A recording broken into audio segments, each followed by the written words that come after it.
169번 설명입니다. 집합 nk에 대하여 다음 보기에서 옳은 것만을 있는 대로 고르시오 라고 했으니까 기억, 니은, 디귿을 알기 전에 nk가 어떤 것을 얘기를 하는지 한번 보고 갈게요. nk, xx는 k의 양의 배수라고 했으니까 nk는 k의 배수의 집합을 얘기를 하는 것 같습니다. 그럼 기억선지를 한번 볼게요. n8교, n20은 n4에 속한다 라고 했을 때 이게 옳은지 그른지 확인을 해보려면 일단 이것이 어떤 것을 뜻하는지 그것부터 이해를 해야겠죠. n8교, n20을 얘기를 하는 것은 8배수와 20의 배수 중의 교집합, 즉 8과 20의 최소 공배수는 40을 알 수 있겠죠. 즉 n40. 8과 20의 최소 공배수는 40이므로 n40이 n4에 속하냐라는 것입니다. 40은 역시 4의 배수이므로 n40이라는 것은 n4에 속하는 원소가 된다고 볼 수 있겠죠. 집합이 된다고 볼 수 있겠죠. 즉 기억은 맞는 설명임을 알 수 있겠습니다. 니은을 보시면 n3교 n4는 n6과 합쳤을 때 n12이다 라고 했을 때 일단 한 번씩 괄호 안에 있는 것부터 파악을 해볼게요.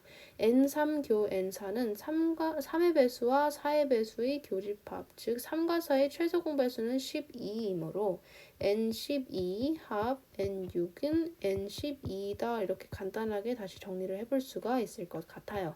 n12 합 n6은 12의 배수와 6의 배수를 합쳤을 때 그것은 12의 배수다 라는 것과 같으므로 이것을 다시 본다면 n12가 아니라 n6이라고 써야지 더 맞겠죠. 왜냐면 6이 더 작은 수고 12는 6의 2배수이므로 n6이라고 쓰는 것이 맞는 표현이 될 것 같습니다. 그래서 니은은 틀린 설명이라고 볼 수 있겠죠.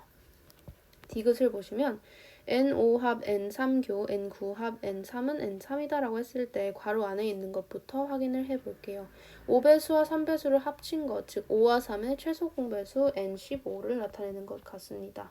그리고 n9와 n3을 합친 것, n9와 n3을 합친 것이니까 죄송해요. 이것은 교집합이 아니니까 n15, 즉 최소 공배수를 뜻하는 게 아니겠죠. 다시 본다면 디귿 설명 다시 드릴게요.